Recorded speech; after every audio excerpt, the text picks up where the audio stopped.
بسم اللہ الرحمن الرحیم۔ اگر آپ روزوں میں اپنا وزن کم کرنا چاہتے ہیں تو یہ ویڈیو آپ کے لیے۔ روزہ صرف روحانی فائدے نہیں دیتا بلکہ جسمانی صحت اور وزن کم کرنے میں بھی مددگار ثابت ہوتا ہے۔ ناظرین، رمضان کا مہینہ جسم کو ریسیٹ کرنے اور غیر ضروری چکنائی کم کرنے کا بہترین موقع ہے۔ اگر صحیح طریقے سے خوراک، پانی اور نیند کا خیال رکھا جائے تو یہ مہینہ وزن کنٹرول کرنے اور توانائی بڑھانے میں حیرت انگیز ریزلٹس دے سکتا ہے۔ دراصل روزہ جسم کو ڈسٹریکٹ نہیں کرتا بلکہ ایک نئے سرے سے توانائی کے لیے ریڈی کرتا ہے۔ تو سب سے پہلے بات کرتے ہیں سحری کی۔ سحری کو کبھی بھی ہلکا یا نظر انداز نہ کریں کیونکہ یہ پورے دن کی انرجی کا بنیادی سورس ہے۔ اگر آپ سحری چھوڑ دیتے ہیں تو دن کے دوران آپ کو تھکن، کمزوری اور بھوک کا احساس زیادہ ہوگا، جس کی وجہ سے بعد میں زیادہ کھانے کا رجحان بڑھ سکتا ہے۔ سحری میں انڈے، دہی اور دال جیسی پروٹین سے بھرپور غذائیں شامل کریں۔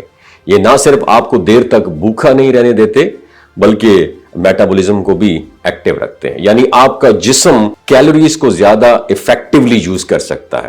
اور سحری کے دوران پانی کا استعمال بھی بہت زیادہ ضروری ہے۔ کم از کم 2 گلاس پانی ضرور پئیں تاکہ دن بھر آپ ہائیڈریٹڈ رہیں اور جسم کی کارکردگی متاثر نہ ہو۔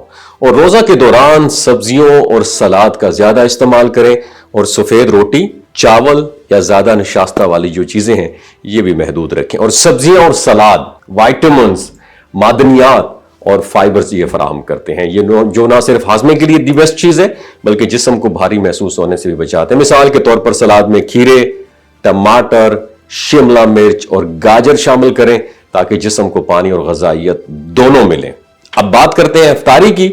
تو افطاری میں پھل کھانا سب سے بہتر جو ہے نا انتخاب ہے۔ پھل قدرتی شکر اور اینٹی آکسیڈنٹ سے بھرپور ہوتے ہیں جو توانائی بحال کرتے ہیں اور جسم میں کیلریز کو آسانی سے جلا دیتے ہیں۔ خاص طور پر تربوز، کھجور، سیب اور آم جیسے پھل بہترین ہیں۔ کوشش کریں افطار میں تلی ہوئی اور زیادہ نمک والی چیزوں سے احتیاط کریں کیونکہ یہ نہ صرف وزن بڑھاتی ہیں بلکہ پیٹ پھولنے، معدے میں گیس اور ہاضمہ خراب کرنے کا سورس بھی بن سکتی ہیں۔ اور کھانے کے دوران جو ہے آپ نے دھیرے دھیرے کھانا ہے، ہر نوالا اچھی طرح آپ نے چبانا ہے۔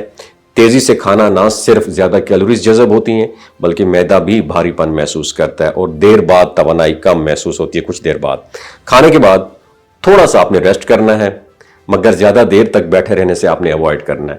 ہلکی پھلکی چہل قدمی آپ کے ہاضمے اور وزن دونوں کے لیے بہت فائدہ مند ہے۔ رات کو کم از کم 8 گھنٹے کی نیند بہت زیادہ ضروری ہے اور نیند کی کمی وزن بڑھنے، بھوک بڑھنے اور توانائی کم ہونے کا سبب بن سکتی ہے۔ اور رمضان کے دوران تراویح کی نماز میں سمجھتا ہوں ایک بہترین فزیکل ایکٹیویٹی ہے۔ صحیح خوراک، مناسب پانی، اچھی نیند اور ہلکی ورزش کے ذریعے آپ نہ صرف اپنے روزے بآسانی رکھ سکیں گے بلکہ وزن بھی قدرتی طور پر کم ہوگا۔ اپنا بہت خیال رکھیے گا۔